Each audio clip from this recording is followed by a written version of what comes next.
Welcome to four sides TV. ఆయన ప్రజల మనిషి, నిరంతరం జనాభివృద్ధి సమాజ సంక్షేమం కోరుకునే మనస్తత్వం ఆయనదే. మానవత్వానికి మరో పేరుగా స్వార్థ చింతన లేకుండా కుల మతాలకు అతీతంగా పనిచేసే నైజం ఆయనది. స్థిర సంకల్పంతో న్యాయమే ఊపిరిగా రాజకీయాల్లో తనదైన ముద్ర వేసుకున్న నేత అన్నంరెడ్డి అదీప్ రాజ్. విశాఖ జిల్లా పెందుర్తి నియోజకవర్గ సిట్టింగ్ ఎమ్మెల్యేగా ప్రజాసేవ చేస్తున్న ఆయన ఈ ఎన్నికల్లో మరోసారి ప్రజా దీవెన కోసం ప్రయత్నిస్తున్నారు. ఎన్నికల ప్రచారంలో భాగంగా తన లక్ష్యాలు, ప్రజా సంక్షేమ కార్యక్రమాలు ఎలా ఉంటాయో చెప్తున్న అదీప్ రాజ్తో four sides TV face to face. 2024 సార్వత్రిక ఎన్నికలకు సంబంధించి ప్రధాన ప్రతిపక్ష పార్టీలన్నీ కూడా ఒడివడిగా ముందుకు వెళ్తూ ఈరోజు ప్రచారం అయితే ప్రారంభించిన పరిస్థితి అయితే కనిపిస్తుంది. ఈ నేపథ్యంలో పెందుర్తి నియోజకవర్గానికి సంబంధించి పెను సవాలే ఎదుర్కొన్నట్టుగా ప్రస్తుతం ఇక్కడ ఉన్నటువంటి ఎమ్మెల్యే మరలా వైఎస్ఆర్ కాంగ్రెస్ పార్టీ నుంచి ఇదే నియోజకవర్గం నుంచి కంటెస్టెంట్ చేయబోతున్నటువంటి Pendurthi young and dynamic MLA Adeep Raj మనతో పాటు ఉన్నారు. వారిని అడిగి మరిన్ని విషయాలు తెలుసుకునే ప్రయత్నం చేద్దాం. సార్ నమస్తే సార్, చెప్పండి అసలు మీ రాజకీయ ప్రస్థానం ఎలా ప్రారంభమైంది సార్? రాజకీయ ప్రస్థానం అనేక సందర్భాల్లో నేను చెప్పాను. ఇప్పటికే 2006 నేను డిగ్రీ చదువుతుండగా ఆ రోజుకు గ్రామంలో ఉన్నటువంటి పరిస్థితుల దృష్ట్యా మరి మా నాన్నగారు అయినటువంటి సత్యనారాయణ గారి ఆశీస్సులతో ఆ రోజు నేను నామినేషన్ చేసిన తర్వాత గ్రామంలో ఉన్నటువంటి ప్రజలందరూ కూడా, అన్ని పార్టీలకు సంబంధించినటువంటి పెద్దలు అందరూ కూడా ఈ కుటుంబం నుంచి ఒక వ్యక్తి వస్తున్నారంటే ఖచ్చితంగా ఒక సేవా దృక్పథంతో వస్తారు కాబట్టి మేము అందరం కూడా ఏకగ్రీవంగానే ఇస్తామని చెప్పి ఆ రోజు రాంపురం గ్రామ ప్రజలు కానీ అన్ని పార్టీల పెద్దలందరూ కూడా ఏకగ్రీవంగానే ఆ రోజు సర్పంచ్ పదవికి ఇవ్వడం అంటే జరిగింది. ఇంకా అక్కడి నుంచి స్టెప్ బై స్టెప్ ఏదైతే జిల్లా యోజన విభాగం అధ్యక్షుడిగా, ఆ తర్వాత మన చోడవరంలో కొన్ని రోజులు పనిచేశాను. తర్వాత సమన్వయకర్తగా పెందుర్తి, ఇవాళ శాసనసభ్యుడిగా కూడా పనిచేయడం జరిగింది. పెందుర్తి నియోజకవర్గం ఎమ్మెల్యేగా ప్రజలకు ఇచ్చినటువంటి వాగ్దానాలు ఎంతవరకు నెరవేర్చారు? అంటే జనరల్గా రెగ్యులర్గా చేసేటువంటి కార్యక్రమాలు ఎప్పుడు కూడా అవుతూనే ఉంటాయి. మనం చేయాల్సిన డెవలప్మెంట్స్ కానీ ఇవన్నీ వాళ్ళు అన్ని రకాలుగా కూడా డెవలప్ చేశాము. ముఖ్యంగా మనం చూసుకుంటే పెందుర్తి హాస్పిటల్ ఏదైతే ఉందో సుమారు 3 కోట్ల రూపాయలతో హాస్పిటల్ డెవలప్ చేసాం. జీవీఎంసీ పరిధిలో కలిపి 98 వార్డులకి కలిపి 40 UPHC urban primary health centres sanction అయితే 8 అర్బన్ ప్రైమరీ హెల్త్ సెంటర్స్ మనం పెందుర్తి కాన్స్టిట్యున్సీకి తెచ్చుకోగలిగాం. అదే రకంగా పిఎంజేఎస్వై రోడ్స్ కానివ్వండి, వడా నుంచి రోడ్స్ కానివ్వండి, అనే విధంగా ముఖ్యంగా పాలిటెక్నిక్ కాలేజ్ ఏదైతే ఉందో మన ప్రభుత్వంలో శంకుస్థాపన చేయడం, దాన్ని 8 కోట్ల రూపాయలతో దాన్ని పూర్తి చేయడం, వాళ్ళ స్టూడెంట్స్ అందరికీ అందుబాటులోకి తీసుకొచ్చి కార్యక్రమం కూడా చేస్తాం. అన్ని రకాలు కూడా అభివృద్ధి కార్యక్రమాలు చేస్తున్నాం. ప్రధానంగా ఉన్నటువంటి హామీలు ఏదైతే ఉందో ఆ రోజు ఎన్నికల సమయంలో ఇచ్చినటువంటి హామీలు మొట్టమొదటిది పంచగ్రామాల భూ సమస్య హామీ. పంచగ్రామాల భూ సమస్యకు సంబంధించి అది కోర్టులో ఉన్నటువంటి విషయం అందరికీ తెలిసింది. అయితే కోర్టులో ఉంది కదా అని చెప్పి దాన్ని మేము వదిలేసేటువంటి పరిస్థితి అయితే కాదు. ఏదైతే గత ప్రభుత్వాల్లో కోర్టుకి ఒక ఎఫిడవిట్ అనుకున్నది ఇవ్వడం జరిగింది, ఒక జీవో తీసుకొచ్చారు. ఏ రకంగా అంటే కొంత అమౌంట్ ఆఫ్ ల్యాండ్, కొంత ఏవైతే రెగ్యులరైజేషన్ ఛార్జెస్ ఇవన్నీ కూడా పే చేసి ఆ అమౌంట్ని దేవస్థానానికి ఇస్తామనే రకంగా పరిష్కరించేసేటువంటి కార్యక్రమం చేశారు. అయినప్పటికీ కూడా కోర్టు ఎక్కడ ఆమోదించలేదు, దానికి ఒప్పుకోలేదు. ఎందుకంటే సుమారుగా 2,000 కోట్ల రూపాయల ఆస్తి తేడా ఉంది, విలువ తేడా ఉంది. ఇప్పుడు మీరు 10,000 రూపాయలు మీ ఆస్తికి నేను 2,000 రూపాయలు ఇస్తాను, ఇష్యూ క్లోజ్ చేసుకుందామంటే జరిగేటువంటి పని కాదు. అది జరగదని వాళ్ళకి తెలుసు. కానీ ఎన్నికల ముందు ఏదో తూతు మంత్రంగా జీవోని తీసుకొచ్చారు. అయితే దానికి వాళ్ళు గౌరవ ముఖ్యమంత్రి వర్యులు జగన్మోహన్ రెడ్డి గారి దగ్గరికి మాట్లాడిన తర్వాత ఆయన పూర్తిగా ఎట్టి పరిస్థితులు ఈ అంశాన్ని మనం పరిష్కరించాలి అనేటువంటి ఒక సంకల్పంతో ఏ ప్రభుత్వం ఏ ముఖ్యమంత్రి తీసుకోలేనటువంటి ఒక నిర్ణయాన్ని తీసుకున్నారు. గాజువాకలో ఏదైతుందో గాజువాకలో సుమారుగా 259 ఎకరాలు 2,000 కోట్ల రూపాయలు విలువ చేసేటువంటి ల్యాండ్ని అదనంగా దేవస్థానానికి ఇచ్చి ఇష్యూని క్లియర్ చేయాలి అని చెప్పి ఆల్రెడీ దానికి కావాల్సినటువంటి అన్ని ఫార్మాలిటీస్ కూడా పూర్తయ్యాయి. ఇప్పుడు ఈ అంశాన్ని కోర్టుకు కూడా సబ్మిట్ చేయడం జరిగింది. కోర్టు ఇది అడ్మిట్ చేయగానే బెంచ్ మీదకి రాగానే ఖచ్చితంగా దీన్ని పూర్తి చేసేటువంటి కోర్టు ఆమోదించగానే ఖచ్చితంగా ఇష్యూని కంప్లీట్ చేయాలనేటువంటి సంకల్పంతో సుమారుగా 2,000 కోట్ల రూపాయలు విలువ చేసిన అదనపు భూమిని ఇవాళ దేవస్థానానికి ఇవ్వడానికి కూడా ప్రభుత్వం ముందుకు వచ్చింది. దాన్ని అతి తొందరలోనే కోర్టులో కొంచెం స్లోగా ఉండడం వల్ల, మధ్య కరోనా వల్ల 2 సంవత్సరాలు పోవడం, వీటి వల్ల కొంచెం ఆలస్యమైంది. ఖచ్చితంగా జగన్మోహన్ రెడ్డి గారి ఆశీస్సులతో మళ్ళీ ఇది కూడా పూర్తి చేస్తామని తెలియజేస్తున్నాను. అన్నంరెడ్డి అదీప్ రాజ్కి సంబంధించి ఏదైతే తాడి గ్రామం యొక్క సమస్య ఉందో సమస్యను ఇప్పటికీ నెరవేర్చలేదు, అంటే పరిష్కరించలేదు. అన్నమరెడ్డి అదీప్కి వ్యతిరేకంగా నామినేషన్స్ దాఖలు చేస్తామంటూ కూడా తాడి గ్రామస్తులు చెప్తున్న పరిస్థితి. దీనికి ప్రధాన కారణం ఏమంటారు? అక్కడ తాడి గ్రామాన్ని తరలించాలి అనేటువంటిది మొట్టమొదటి నుంచి కూడా ఉన్నటువంటి డిమాండ్.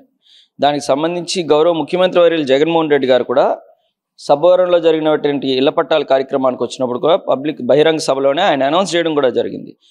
అతి తొందరలోనే దీన్ని పూర్తి చేస్తాము, ప్రజలందరూ కూడా ధైర్యంగా ఉండాలి, తాడి తరలింపు చేస్తామని చెప్పి ఆయన హామీ ఇవ్వడం కూడా జరిగింది.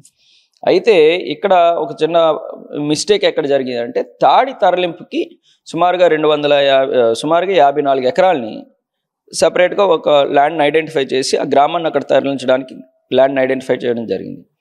అయితే ఏదైతే అర్బన్ హౌసింగ్ ల్యాండ్ పుల్లింగ్ అయిందో ల్యాండ్ పుల్లింగ్ సమయంలో అప్పుడు ఉన్నటువంటి ఎస్డిసి చాలా క్లియర్గా చెప్పినప్పటికీ కూడా తప్పుడు సమాచారాలు మాకు ఇచ్చి తాడికి సంబంధించి ఏదైతే ల్యాండ్ ఉంచామో అందులో కొంత ల్యాండ్ని కూడా హౌసింగ్కి ఇచ్చేయడం అనుకుంటే జరిగింది. దానివల్ల ఇప్పుడు మళ్ళీ ల్యాండ్ ఐడెంటిఫికేషన్ అట్లలో కొంచెం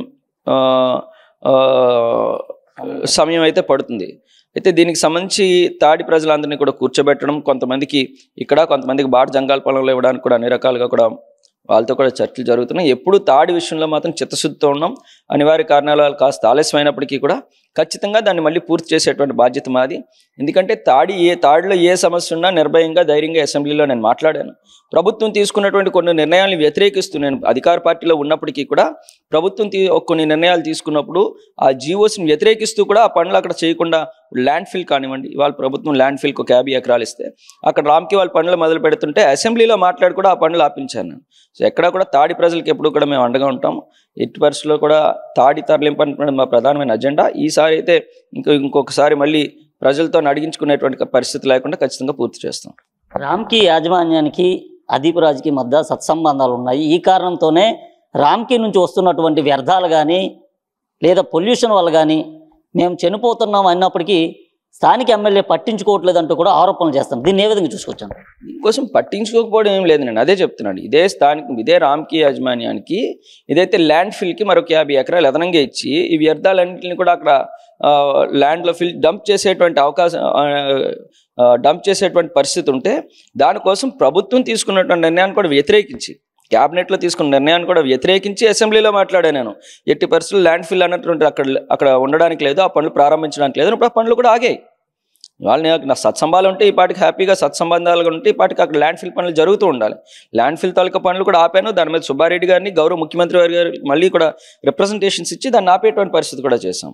సో ఎక్కడా కూడా జనరల్గా ఇప్పుడు ఏ కంపెనీ వాళ్ళతో ఏదైనా వస్తే పలకరించుకుంటాం, సత్సంబంధాలు. ఇప్పుడు ఒక పక్క ఇండస్ట్రీ కూడా పెరగాలి కదా, ఇండస్ట్రీ కూడా పెరగాలి. ఇండస్ట్రీ పెరిగితేనే 10 మందికి ఎంప్లాయ్మెంట్ కలుగుతుంది, మనకు ఉన్నటువంటి జీడిపి పెరుగుతుంది, అన్ని రకాలుగా కూడా బాగుంటుంది. సో ఆ సత్సంబాలంటే వచ్చినటువంటి ప్రతి ఒక్కరితో మనం గొడవ పెట్టుకునేటువంటి పరిస్థితి ఉండదు. ఉన్నటువంటి వాళ్ళ కంపెనీస్ పెరగాలి, ఇండస్ట్రీ పెరగాలి, దానికి తగ్గ ప్రజలకు ఇబ్బంది ఉండకూడదు. దానికి ఏం చేయాలనుకున్నది ఆలోచన చేయాలి, కానీ ఇది వేరే కోణంలో మనం చూసేటువంటి కార్యక్రమం చేయకూడదని నేను భావిస్తున్నాను. రామ్కి ఫార్మాకి సంబంధించి కానీ పర్వార్ ఫార్మాసిటీ SEZలకు సంబంధించి కానీ స్థానికులకు ఎంతమందికి ఉపాధి కల్పించారు అంటే మీరు ఒకటి ఆలోచన చేయాలి. అక్కడ ఉన్నటువంటి దీంట్లో ఇప్పటికే మ్యాక్సిమం ఇది ఇప్పుడు కొత్తగా వచ్చిన కంపెనీస్ ఏమీ కూడా లేవు. ఇప్పుడు కొత్తగా వచ్చినటువంటి కంపెనీస్లో కొత్తగా మనం అవకాశం కల్పించడానికి అవుతుంది. ఇవన్నీ కూడా సుమారుగా 2007, 2008 నుంచి ఉన్నటువంటి కంపెనీస్. నేను శాసనసభ్యుడిగా అయ్యేసరికే ఈ కంపెనీస్ అన్నీ కూడా ప్రారంభమై సుమారుగా 10 సంవత్సరాలు అయింది. అక్కడ మ్యాక్సిమం ఎంప్లాయ్మెంట్ అంతా కూడా ఫుల్ అయిపోయి ఉంటుంది.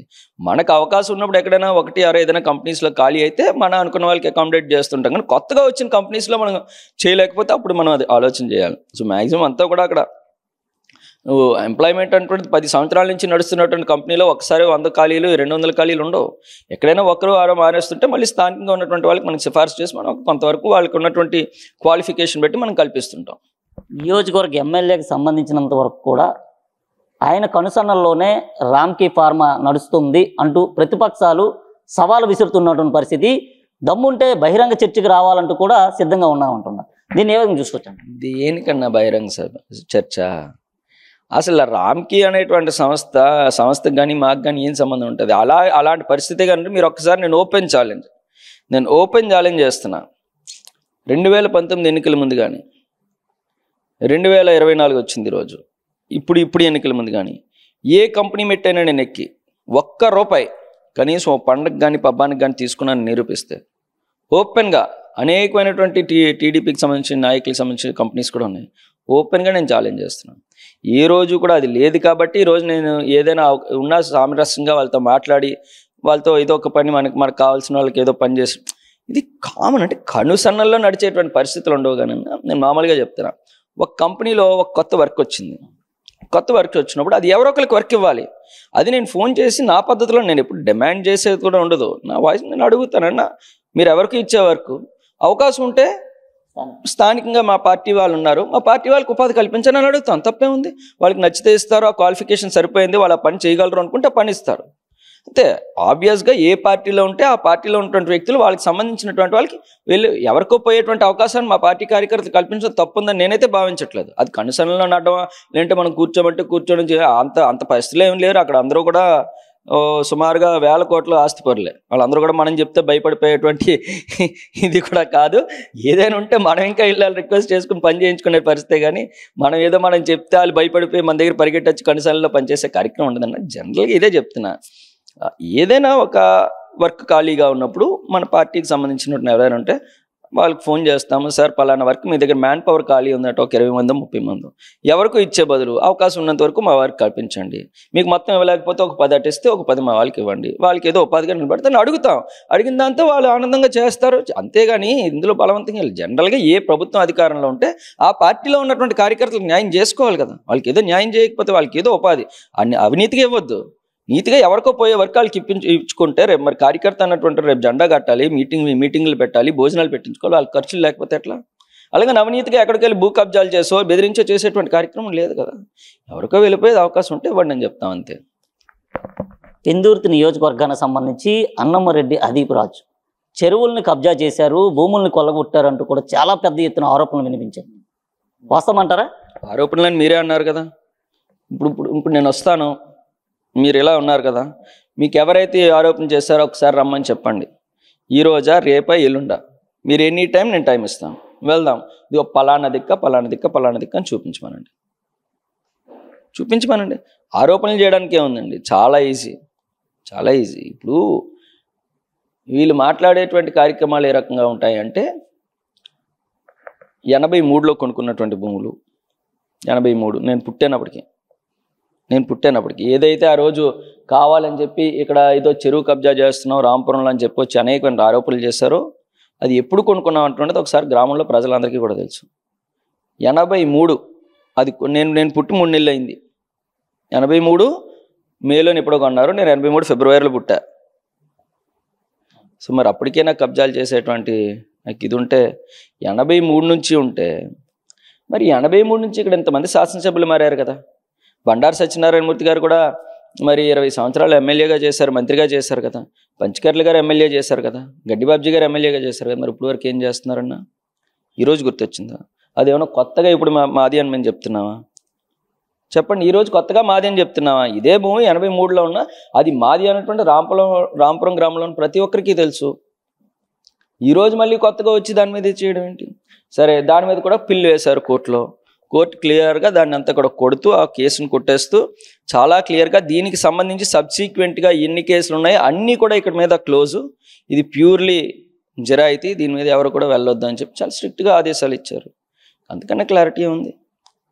కోర్టే క్లారిటీ ఇచ్చిన తర్వాత ఇంక దాని మీద మీరు నేను మాట్లాడేది ఉంటుందన్న. 2024 ప్రస్తుతం జరుగుతున్నటువంటి సార్వత్రిక ఎన్నికలకు సంబంధించి ఎటువంటి ఎజెండాతో నియోజకవర్గ ప్రజల ముందుకు వెళ్ళబోతున్నారు?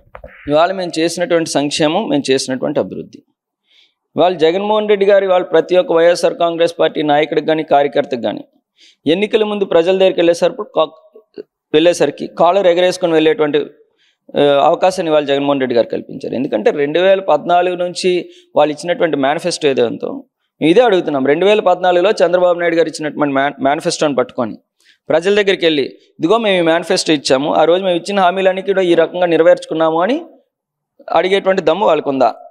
ఈరోజు మేము చెప్తున్నాం, నవరత్నాల ద్వారా మేము ఇస్తామన్నటువంటి ప్రతి ఒక్క హామీని కూడా మేము నెరవేర్చుకున్నాం. అమ్మఒడి ఇస్తున్నాం, రైతు భరోసా ఇస్తున్నాం, డ్వాక్రా రుణమాఫీ చేస్తున్నాం, సున్నా వడ్డీ ఇస్తున్నాం, విద్యా దీవెన, వసతి దీవెన, రేషన్ ఇంటి దగ్గర తెచ్చిస్తున్నాం, పెన్షన్ ఇంటి దగ్గర తెచ్చిచ్చేటువంటి కార్యక్రమం, టైలర్కి 10,000, నాయని బ్రాహ్మణులకు 10,000, రజకులకి 10,000, ఇలాగా అన్ని రకాలుగా కూడా అందరికీ అన్ని ఇవి కూడా ఇస్తూ ఆరోగ్యశ్రీని 25 లక్షల వరకు తీసుకెళ్ళాము. వాళ్ళు ధైర్యంగా ప్రజల దగ్గరికి వెళ్ళి ఎస్ మేము ఇచ్చిన ప్రతి హామీ నేను నిలబెట్టుకున్నాం, మా వల్ల మీ కుటుంబంలో మంచి జరిగితేనే మమ్మల్ని ఆశీర్వదించండి అని అడిగేటువంటి పరిస్థితి మాకుంది. వాళ్ళు పవన్ కళ్యాణ్ గారు కానీ చంద్రబాబు నాయుడు గారు కానీ వాళ్ళు కంబైన్డ్గా ఒక పాంప్లెట్ మీద సంతకం పెట్టి ఇది మా మేనిఫెస్టో అని చెప్పారు. వాళ్ళు ఏమైందో కూడా దాని సంగతి తెలియదు. మేనిఫెస్టోని ఇంటర్నెట్లోంచి కూడా తొలగించేటువంటి దుస్థితికి ఆ రోజు వాళ్ళు వెళ్ళిపోయారు. కానీ ఈరోజు మేము ధైర్యంగా ప్రజల దగ్గరికి వెళ్తున్నాం. ఇవాళ డెవలప్మెంట్ అంటే ఈరోజు నేను అదే అడుగుతున్నా, గత ప్రభుత్వానికి ఈ ప్రభుత్వానికి ఎంత డెవలప్మెంట్ ఎక్కువ జరిగింది ఈ పెందుర్తి నియోజకవర్గంలో నేను చెప్తాను. 1 అరాకు 2-3 రోడ్లు మహా అయితే వేపకొండ నుంచి పెనిగాడు వచ్చేటువంటి రోడ్డు మాత్రం అది కొన్ని టెక్నికల్ ఇష్యూస్ వల్ల.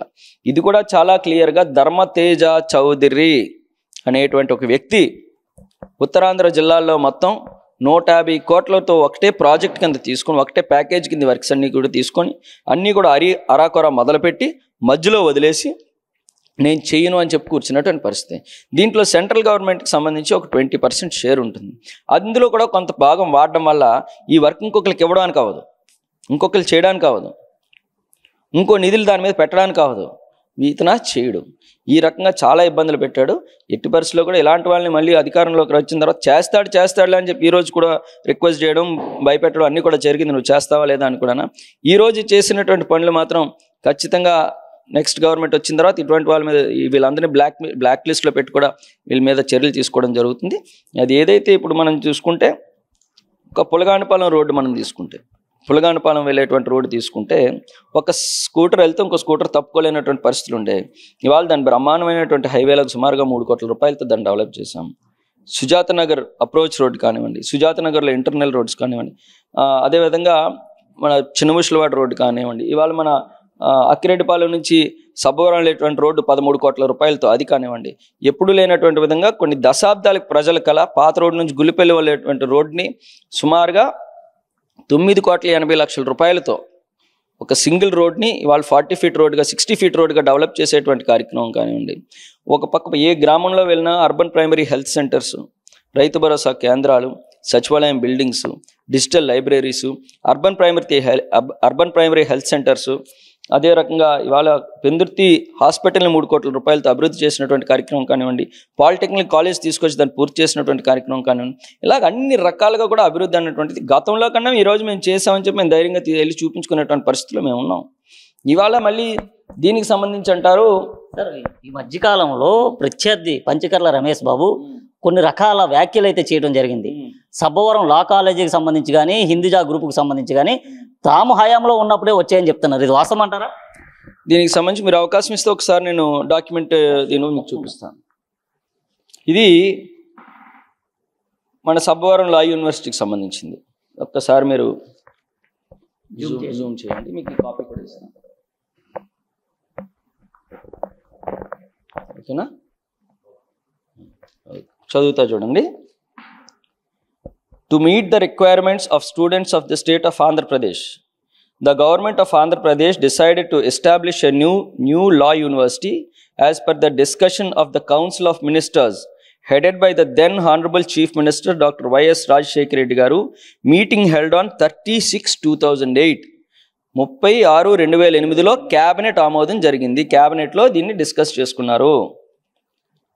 The Governor of Andhra Pradesh promulgated the Andhra Pradesh University of Law Ordinance, Governor Ordinance 2008 8th July 2008 8th July ఇది గవర్నర్ గారు కూడా ఆర్డినెన్స్ పాస్ చేశారు.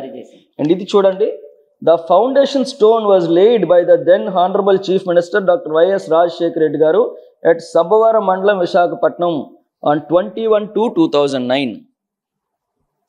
అప్పటికి మరి పంచకర్ల రమేష్ బాబు గారు ఇంకా శాసనసభ్యుడు కూడా అవ్వలేదు. మరి ఏ రకంగా ఆయన తీసుకొచ్చారు? ఇది రాజశేఖర రెడ్డి గారు శంకుస్థాపన చేస్తే మరి ఆయన ఏ రకంగా తీసుకొచ్చారని మనం భావిస్తాం. ఆ తర్వాత డిగ్రీ కాలేజ్ నేనే తీసుకొచ్చా అన్నారు, సబ్బవరం డిగ్రీ కాలేజ్. దానికి సంబంధించినటువంటి ఇది కూడా మీకు కాపీస్ ఇస్తాను. ఓకేనా? ఇది మీరు చూడండి. ఫస్ట్ రిఫరెన్స్ ఎప్పుడు? 2008లో మొట్టమొదటి దీని ప్రణాళిక రూపొందించాం. దీనికి ల్యాండ్ అలోకేషన్, సైట్ అలోకేషన్ ఏమో 20/10/2009లో అయింది. 20/10/2009 అంటే రాజశేఖర రెడ్డి గారు చనిపోయి కేవలం 4 రోజులే అయింది. అప్పటికి నెల రోజులైంది ల్యాండ్ అలొకేషన్.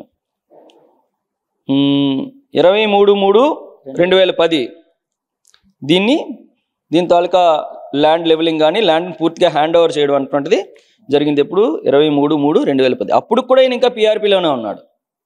అప్పుడు కూడా ఈయన ఇంకా వైఎస్ఆర్ కాంగ్రెస్ పార్టీలో చేరలేదు. కాంగ్రెస్ పార్టీలోకి వచ్చింది ఎప్పుడు అంటే మనకి సుమారుగా ఆగస్టు 2011లో వచ్చినట్టున్నారు. మరి ఇవన్నీ కూడా రాజశేఖర రెడ్డి గారి టైంలో జరిగితే 2008లోనే దీని ప్రక్రియ మొదలై ల్యాండ్ అలొకేషన్ అంతా కూడా అవుతాయి. మరి ఈయన ఎలా తీసుకొచ్చారో నాకు అర్థం కావట్లేదు. హిందూజా పవర్ ప్లాంట్ అనుకున్నది పివి నరసింహారావు గారు శంకుస్థాపన చేసినటువంటి ప్లాంట్ అది.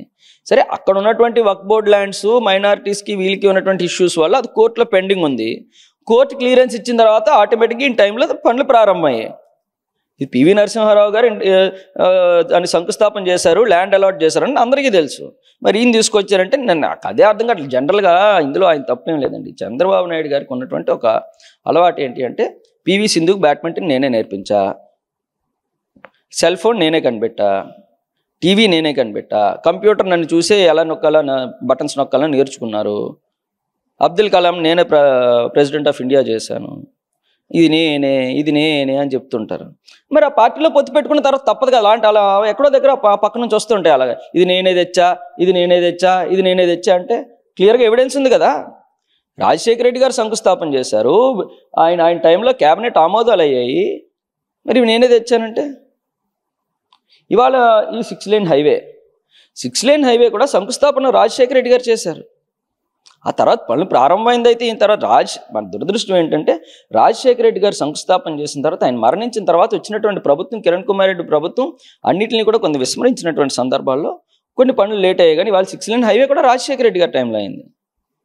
ఇవన్నీ కూడా ఎందుకంటే ఏదో ఒకటి మాట్లాడేద్దాం అంటే ఈయన ప్రజలు మర్చిపోతారు, ఏదో ఒకటి మాట్లాడదాం అనుకున్నాను. 10 సంవత్సరాలు అయిపోయింది కదా నియోజకవర్గానికి వచ్చి ఈయన పంచకర్ల గారు. ఆయన మర్చిపోయి ఉంటారు ఏ నియోజకవర్గం ఎప్పుడు ఎక్కడ ఉంటారో తెలియదు కదా. ఒకరోజు ఫస్ట్ ఇక్కడ అయిపోయింది పెందుర్తిలో పిఆర్పి నుంచి కాంగ్రెస్ నుంచి ఎలమంచిలి టీడీపీ, మళ్ళీ అక్కడ పని అయిపోయింది. అక్కడ నుంచి వైజాగ్ వచ్చారు, వైజాగ్లో వైసీపీతో పని అయిపోయింది. అదే మళ్ళీ వాళ్ళు పెందుర్తి వచ్చారు, మళ్ళీ రేపు ఎక్కడ ఉంటారు. అంటే ఎక్కువగా స్థానికేతరులు అని చెప్పేసి ఒక రకమైన పదం వినిపిస్తుంది. దీన్ని ఏ విధంగా చూసుకోవచ్చు? ఖచ్చితంగా అన్న, ఇవాళ ఎందుకు నేను అంటున్నాను, ఇదే మీరు తీసుకోండి. ఇక్కడ ఉన్నటువంటి వాళ్ళు ఎవరు నాయకుల కింద కనబడలేదా చంద్రబాబు నాయుడు గారికి? అంటే నేను అడుగుతున్నా, ఈ స్థానికంగా వాళ్ళు ఇక్కడ పుట్టి పెరిగినటువంటి ప్రాంతం, ఇదే ప్రాంతంలో పేల గోవింద్ గారు ఉన్నారు, ఇక్కడే పుట్టారు, ఇక్కడే పెరిగారు. ఆయన ఉద్యోగాలు, ఆయన వ్యాపారాలు, సంస్థలన్నీ కూడా ఇక్కడ ఉన్నాయి. సబ్బారానికి వస్తే గండి బాబ్జీ గారు ఉన్నారు, ఇక్కడ పరవాడికి వస్తే బండారు సత్యనారాయణ మూర్తి గారు ఉన్నారు. ఏమి ఇలా ఎవరు కనబడలేదా? ఎక్కడి నుంచో తెచ్చుకోవాల్సిన పరిస్థితి ఏంటి? స్థానికంగా ఇవాళ నేను ఒకటే అడుగుతున్నా, నా అడ్రస్ ఎక్కడన్నా? పెందుర్తిలో ఎక్కడ? పంచకర్ల గారిది ఎక్కడ? టప్పమని చెప్పండి టప్పమని. మీరు మీకున్న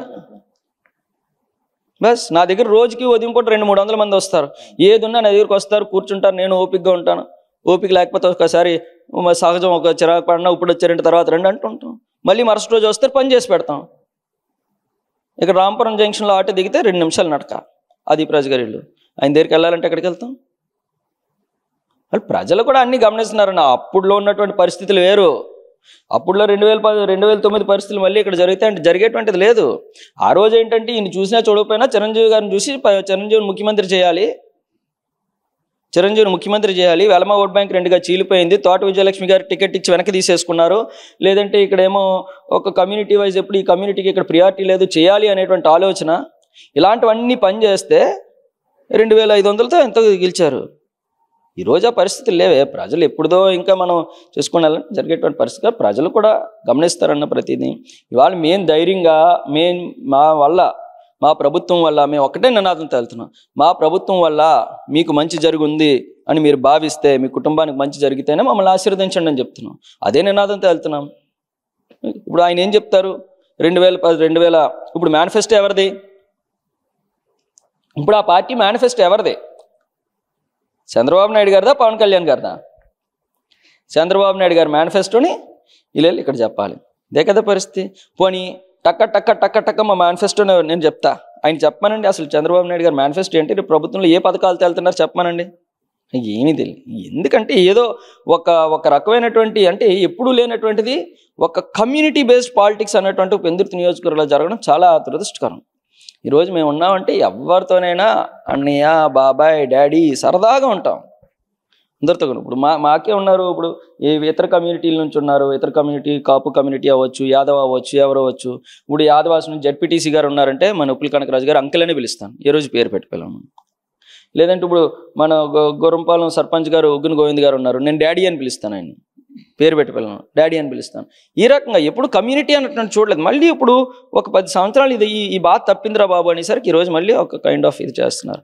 అయితే అయినప్పటికీ కూడా వాళ్ళందరినీ కూడా కలుపుకుంటూ మాకు ఎవరితోని శత్రుత్వం లేదు, అన్ని కమ్యూనిటీస్ కూడా సమానం. వాళ్ళందరినీ కూడా చక్కగా నేను నా కుటుంబ సభ్యులాగే నేను చూసుకున్నాను. ఇవాళ నేను మళ్ళీ చెప్తున్నా, ఈరోజు మా పెందుర్తి నియోజకవర్గంలో ఏ ప్రభుత్వం ఇవ్వలేనంటే అంటే ఏ పార్టీ ఇవ్వలేనంటే ప్రాధాన్యత ఇవాళ మేము కాపు కమ్యూనిటీ కూడా ఇచ్చేవాళ్ళనుకుంటే. ఈరోజు మనం తీసుకుంటే చరిత్రలో పెందుర్తి మండల వ్యవస్థ ఏర్పడిన తర్వాత చరిత్రలో ఎప్పుడూ లేనటువంటి మొట్టమొదటిసారి పెందుర్తి ఎంపీపీ కాపు కమ్యూనిటీకి ఇచ్చాము మేము. అది కూడా ఎట్లాగా, కాపు కమ్యూనిటీ నుంచి ఒక అభ్యర్థిని అనుకున్న తర్వాత ఆయన ఓడిపోతే నక్కా కనకరాజు గారు మళ్ళీ కూడా ఆయనకు ఆప్షన్ ఎంపీటీసీ ఇచ్చి మళ్ళీ ఇక్కడ పెట్టాము. మాకున్నటువంటి వార్డులు 9 వార్డులు ఉంటే అందులో 6 వార్డులు 97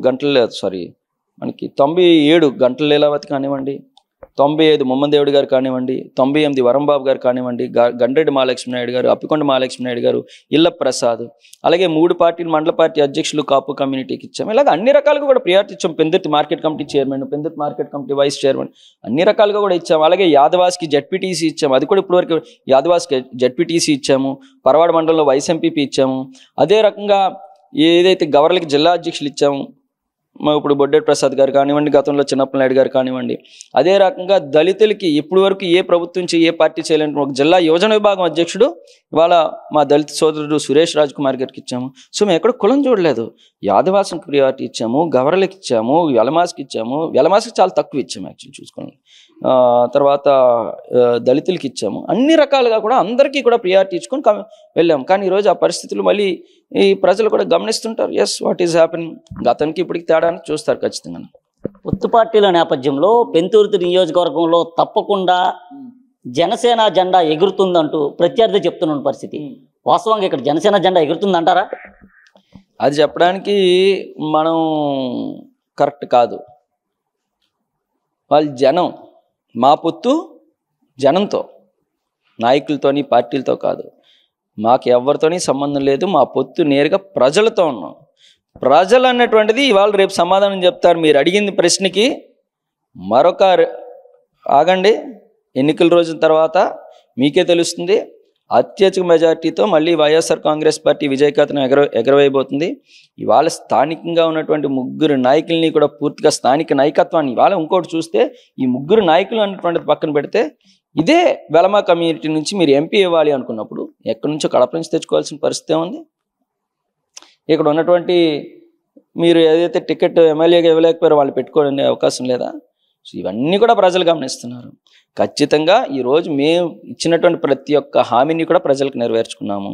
ప్రతి సంక్షేమ కార్యక్రమాలు పార్టీలకు అతీతంగా, కులాలకు అతీతంగా. మరొకటి నేను ఇవాళ ధైర్యంగా చెప్తున్నా, వాళ్ళు డెవలప్మెంట్ అంటున్నారు కాబట్టి ఒక్కసారి పైడివాడ అగ్రహారం వెళ్ళి చూడండి. ఒకే కాలనీలో 12,200 ఇల్లులు కడుతున్నాం అర్బన్ హౌసింగ్ కింద. ముదపాకల హౌసింగ్ కట్టేటువంటి కార్యక్రమం జరుగుతుంది. గంగవరం, వెదులనర్వ, గాలిభీమరం, కొన్ని కాలనీలే ఇవాళ తయారు చేసేటువంటి పరిస్థితులు ఉన్నాయి. ఇవాళ నేను ధైర్యంగా చెప్తున్నాను, గర్వంగా చెప్తున్నా, అవుట్ నుంచి ఏదైతే మనకి అవుట్ ఆఫ్ ద కాన్స్టిట్యున్సీ, ఇతర కాన్స్టిట్యున్సీ నుంచి అర్బన్ హౌసింగ్ కింద 51,000 మందికి ఇవాళ పెందుర్తి నియోజకవర్గంలో హౌసింగ్ కల్పిస్తే ఓన్లీ మా పెందుర్తి నియోజకవర్గంలోనే 25,000 మందికి ఇళ్ల పట్టాలు ఇవ్వడం జరిగింది. 25,000 మంది అంటే ఇంటికి 4 అనుకున్నా 1,00,000 మందికి శాశ్వత నివాసం కల్పించాం. ఇది కాదా డెవలప్మెంట్ అంటే ఎంతసేపు బిల్డింగ్లు మేడలు కాదు, ముందు పేదవాడు ఉండడానికి నివాసం కల్పించాలి. వాళ్ళకి ఏదైనా మెరుగైన వైద్యం వాళ్ళకి ఆరోగ్యం బాగోకపోతే వెంటనే వెళ్ళడానికి ఒక హాస్పిటల్ కల్పించాలి. ఈరోజు అందుకే ప్రతి వార్డులోని 96వ వార్డులో ఒక హాస్పిటల్ ఉంది. సిహెచ్సి 3 కోట్లతో డెవలప్ చేసాం. 97వ వార్డులో 2 కోట్లతో సుజాత నగర్లో హాస్పిటల్ ఏర్పాటు చేసాము. పురుషోత్తపురం మెయిన్ రోడ్డు మీద ఒక హాస్పిటల్ ఏర్పాటు చేసాము. వేపగంట వెంకటసాయి నగర్లో ఒక హాస్పిటల్ ఏర్పాటు చేసాము. మారుమూల 77వ వార్డులో ఒక హాస్పిటల్ ఏర్పాటు చేసాము. అన్ని కూడా 10 పడకల hospital, urban primary health centres. వాళ్ళు పేదవాడు చదువుకోవాలి అంటే వెళ్తే ఆ స్కూల్కి వెళ్తే మౌలిక సదుపాయాలతో వాళ్ళకి కావాల్సినటువంటి స్కూల్స్ నాడు నేడు ద్వారా అభివృద్ధి చేసినటువంటి వాళ్ళు ఇది కదా డెవలప్మెంట్. డెవలప్మెంట్ ఎంతసేపు బిల్డింగ్లు ఇవి కాదు కదా. సరే ఇంక డెవలప్మెంట్కి వస్తే ఎన్ని పోర్టులు అండి? గతంలో ఎప్పుడైనా మీరు ఒక పోర్ట్ కట్టారా మీ హయాంలో? ఇవాళ ఎన్ని మెడికల్ కాలేజెస్ ఇవాళ ఎక్కడైనా కట్టారా? ఇవాళ ఉద్దానం కిడ్నీ ప్రాజెక్ట్ తీసుకోండి, మీరు చేయగలిగారు. ఇది కాదా డెవలప్మెంట్? అంటే ఈయనకి ఓన్లీ ఇప్పుడు ఏదైతే ఇప్పుడు మనం మీరు తెలంగాణలో సచివాలయానికి అసెంబ్లీకి కొత్తగా నిర్మించారు, ఎన్ని కోట్ల రూపాయలు అయింది పర్మనెంట్వి? ఇక్కడ కట్టినటువంటి వెలగపూడిలో కట్టినటువంటి టెంపరీ సచివాలయానికి ఎంత అయింది? అక్కడే తెలిసిపోతుంది. పూర్తిగా ఏదైనా డబ్బులు మనకు అందులో అవినీతి మనకి ఎంతో కొంత మిగులుతుంది అనుకుంటే చేయడం, లేకపోతే పక్కన పెట్టేటువంటి కార్యక్రమం. ఇవాళ ఖచ్చితంగా జగన్మోహన్ రెడ్డి గారిని చూసి ఇవాళ ప్రజలందరూ కూడా మమ్మల్ని ఆశీర్వదిస్తారు. ఇవాళ ఇక్కడ అదీప్ రాజ్ చేశాడో లేదంటే ఇంకొకరు కాదు, జగన్మోహన్ రెడ్డి గారినే చూసి వాళ్ళు, ఎందుకంటే ఆయనే ఈరోజు మాకు ఈ గౌరవం కల్పించారు. మేము వెళ్తున్నాం పథకాలు ఇచ్చామని చెప్తున్నాం అంటే ఆయన ఇచ్చినటువంటి గౌరవం. వాలంటీర్ వ్యవస్థను ఏర్పాటు చేశాం. ఎక్కడైనా ఒక్క రూపాయి అవినీతి లేకుండా, ఒక్క రూపాయి లంచం లేకుండా అర్హులైన ప్రతి ఒక్కరికి పథకాలు ఇచ్చేటువంటి కార్యక్రమం.